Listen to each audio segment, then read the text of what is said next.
મંગલમૂર્તિ મહાપ્રભુ શ્રી સહજાનંદ સુખરૂપ ભક્તિ ધર્મ સુત શ્રી હરિ સમરુ સદાય અનુપ પરમ દયાળુ છો તમે શ્રી કૃષ્ણ સર્વાધીશ પ્રથમ તમને પ્રાણમુ નમુ વારંવાર હું શીશ।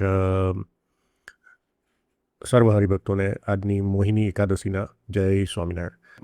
એકાદશી મહાત્મ્યની શૃંખલામાં આજની જે એકાદશી છે વૈશાખ સુદ એકાદશી એટલે કે મોહિની એકાદશી નું મહાત્મ્ય અને એની કથા આપણે કુર્મ પુરાણમાંથી સાંભળીશું।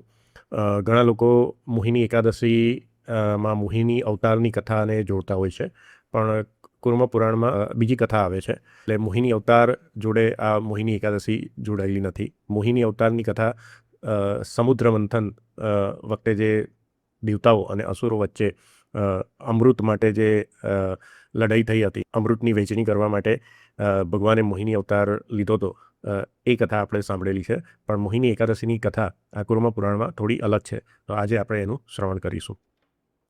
તો કુર્મ પુરાણમાં આ કથાની શરૂઆત યુધિષ્ઠિર રાજા અને શ્રી કૃષ્ણ ભગવાન વચ્ચેના સંવાદથી ઉત્પન્ન થાય છે, અને એમાં એ સંવાદમાં શ્રી કૃષ્ણ ભગવાન યુધિષ્ઠિર રાજાને જે વશિષ્ઠ મુનિ અને ભગવાન રામચંદ્રજી વચ્ચે જે સંવાદ થયો હોય છે, અને એમાં વશિષ્ઠ મુનિ ભગવાન રામચંદ્રજીને જે કથા કહી છે એનું વર્ણન આવે છે। એટલે કથાની અંદર કથા છે।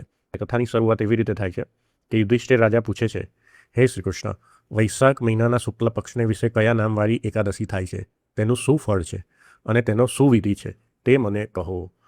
ત્યારે શ્રી કૃષ્ણ ભગવાન બોલ્યા, હે ધર્મના પુત્ર યુધિષ્ઠિર રાજા, પૂર્વે રામચંદ્રજીને જે કથા કહી છે તે જ કથા રામ તથા વશિષ્ઠ મુનિના સંવાદ રૂપે હું તમને કહું છું, તે સાંભળો। એટલે રામચંદ્રજી પૂછવા લાગ્યા। એટલે હવે શ્રી કૃષ્ણ ભગવાન યુધિષ્ઠિર રાજાને એ વશિષ્ઠ મુનિ અને રામચંદ્રજી વચ્ચેનો સંવાદ કહે છે। ત્યાં રામ ભગવાન વશિષ્ઠ મુનિને પૂછે છે, હે ભગવાન વશિષ્ઠ ઋષિ, સર્વ પાપોનો ક્ષય કરનારું, સર્વ દુઃખોને કાપનારું અને વ્રતોમાં ઉત્તમ એવું જે વ્રત હોય તે હું સાંભળવા ઈચ્છું છું, માટે મને સંભળાવો। હે મહામુનિ વશિષ્ઠ, સીતાનો વિરહ થવાના લીધે પ્રાપ્ત થયેલા દુઃખો ભોગવ્યા છે, કારણથી હું ભયભીત છું, એટલા માટે તમને પૂછું છું। હવે આજે ભગવાન શ્રી રામ આ વશિષ્ઠ મુનિને આવી રીતે પૂછે છે। હવે અહીંયા આપણે સમજવાનું છે કે ભગવાન અવતાર ધારણ કરે ત્યારે મનુષ્ય જેવી લીલા કરે છે, એટલે પોતાને તો કોઈ દુઃખ ના હોય, પણ અહીંયા નર નાટક ભગવાન કરતા હોય છે। એટલે અહીંયા સંવાદ રૂપે વશિષ્ઠજીને પૂછે છે કે જે સીતાજીનો વિયોગ થયો હતો એના કારણે જે મને દુઃખ પડ્યું છે અને એનાથી હું ભયભીત છું, એટલે હું તમને પૂછું છું। ત્યારે વશિષ્ઠ મુનિ એમને ઉત્તર આપે છે, હે રામચંદ્રજી, તમે ઘણું સારું પૂછ્યું, કારણ કે આ રીતે જે તમે પૂછ્યું એ તમારી આસ્થાવાળી બુદ્ધિ છે એટલે પૂછ્યું। જો કે માણસો તો તમારું નામ લેવાથી જ પવિત્ર થાય છે, તો પણ લોકોના કલ્યાણની ઈચ્છાથી પવિત્ર એવું વ્રતોમાં ઉત્તમ વ્રત હું તમને કહેનારો છું। હે રામચંદ્રજી, વૈશાખ મહિનાના શુક્લ પક્ષને વિશે જે એકાદશી થાય છે તે એકાદશી સર્વ પાપને હરનારી ઉત્તમ એવી મોહિની નામે કહેલ છે। આ મોહિની એકાદશીના વ્રતના મહિમા વડે હું સાચું કહું છું કે માણસો મોહમાંથી તથા પાપોમાંથી મુકાય છે। એ કારણથી હે રામ, તમારા જેવા મહાત્મા પુરુષોએ પાપોનો ક્ષય કરનારી તથા મોટા દુઃખને મટાડનારી આ મોહિની એકાદશી કરવી જોઈએ। હે રામચંદ્રજી, જે એકાદશીના સાંભળવાથી જ મોટું પાપ નાશ પામે છે, તે પુણ્યને દેનારી આ મોહિની એકાદશીની સુંદર કથા સાંભળો। હવે વશિષ્ઠ મુનિ રામ ભગવાનને આ કથા કહે છે। હવે મોહિની એકાદશીની જોડે જે કથા સંકળાયેલી છે એ કથાની શરૂઆત થાય છે। તો વશિષ્ઠ મુનિ રામચંદ્રજી ભગવાનને આગળ કહે છે કે સરસ્વતી નદીના રમણીય તીરે ભદ્રાવતી નામે સુંદર નગરી છે। ત્યાં હે રામ, સોમ વંશમાં ઉત્પન્ન થયેલો ધીરજવાળો તથા સત્યથી યુદ્ધ કરનારો ધુતિમાન નામે રાજા રાજ્ય કરતો હતો। એટલે આ જે ભદ્રાવતી નગરી છે ત્યાં આગળ આ ધુતિમાન એટલે કે સારો રાજા રાજ્ય કરતો હતો।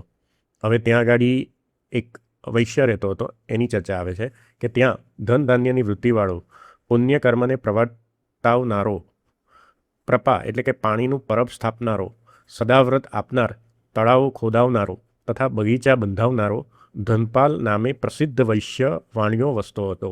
એટલે કે આ જે રાજાના રાજ્યમાં એક ધનપાલ નામે વૈશ્ય રહેતો હતો કે જે ખૂબ જ પુણ્યના કામો બધા કરતો હતો। વિષ્ણુ ભક્તિમાં તત્પર તથા શાંત ચિત્તવાળા તે વાણિયાને 5 પુત્રો હતા। હવે આ જે ધનપાલ વૈશ્ય છે એના 5 પુત્રો હતા, એના વિશે ચર્ચા આવે છે। એના નામ કહું છું તે સાંભળો। એક સોમના, બીજું જ્યોતિમાન, ત્રીજું મેઘાવી, ચોથું સુકૃતિ અને મહાપાપિષ્ટ એવો નિરંતર વારાંગનાનો સંગ કરવામાં પ્રીતિવાળો, જાર લોકની વાતોમાં કુશળ, ઝુકટા આદિ વ્યસનોમાં પ્રેમવાળો અને પારકી સ્ત્રીની સાથે વ્યભિચાર કરવાની ઈચ્છાવાળો ધૃષ્ટ બુદ્ધિ નામનો 5મો પુત્ર હતો. આવી રીતે એમના 5 પુત્ર હતા. એમાં જે 4 પુત્ર હતા એના નામ પહેલાં કહે છે, અને 5મો પુત્ર મહાપાપિષ્ટ હતો. એ કેવી કેવી ક્રિયાઓ કરતો હતો એ પ્રમાણે એના 5મા પુત્રનું નામ કહે છે. દુષ્ટ બુદ્ધિ દેવતાઓ, અતિથિઓ, વૃદ્ધો, પિતૃઓ અને બ્રાહ્મણોનું પૂજન કરતો નહોતો.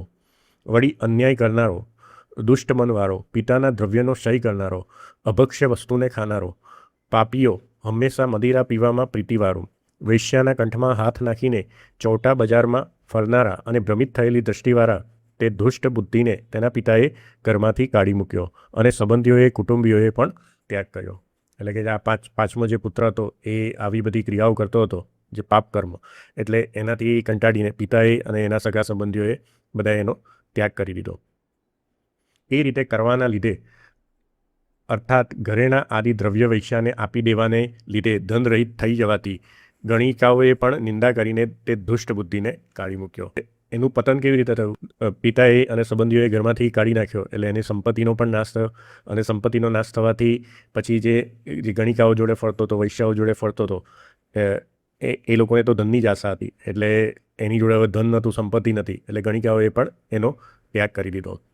હવે એનું પતનની આગળ કથા આવે છે કે આગળ કેવી રીતે એનું પતન થાય છે.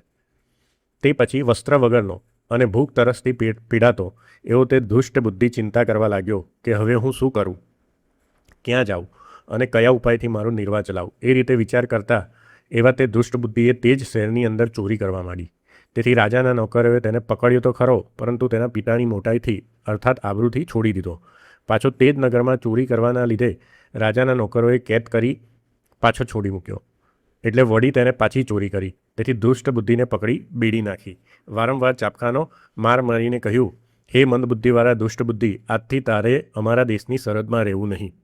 એટલે કે 2 વાર પકડ્યો, પણ જે એના જે પિતા હતા ધનપાલ, એ ખૂબ સારા હતા, આબરૂવાળા હતા, એટલે એની શરમના લીધે 2 વાર એને છોડી મૂક્યો હતો, છતાં પણ એને ચોરીનું કર્મ છોડ્યું નહીં. આવી રીતે તે દુષ્ટ બુદ્ધિને કહીને તે જ વખતે દ્રઢ એવા બંદીખાનામાંથી રાજાએ છોડાવ્યો કે તરત જ રાજાની બીકથી ઘાટા વનમાં જતો રહ્યો. એટલે પછી એ જાતે એ રાજ્ય છોડીને વનમાં જતો રહ્યો.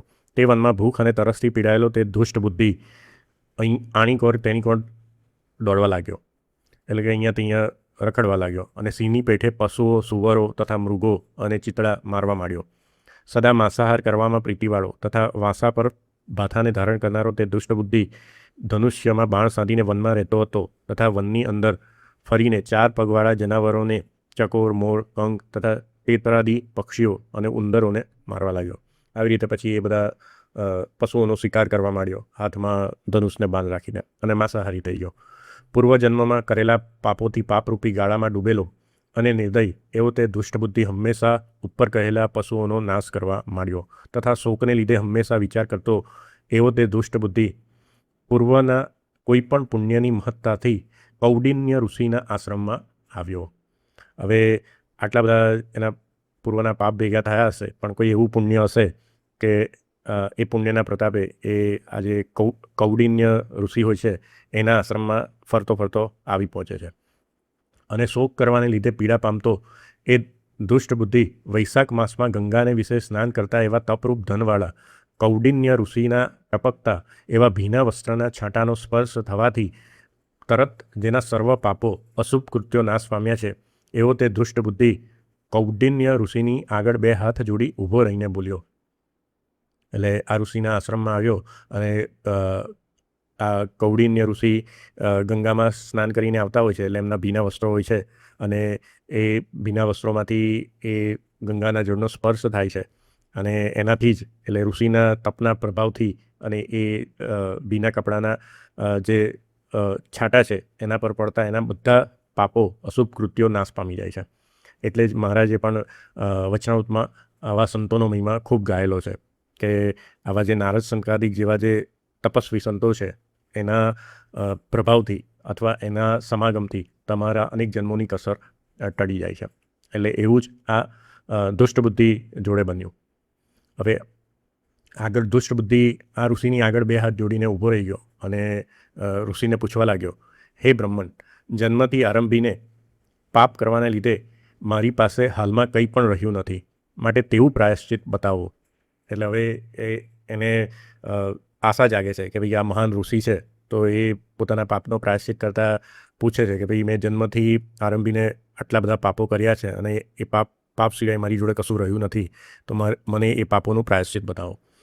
પછી કૌંડિન્ય ઋષિ બોલ્યા, હે દુષ્ટ બુદ્ધિ, જેને કરીને તારા પાપો તરત નાશ પામે એવો ઉપાય હું કહું છું, તે એક મનથી સાંભળ.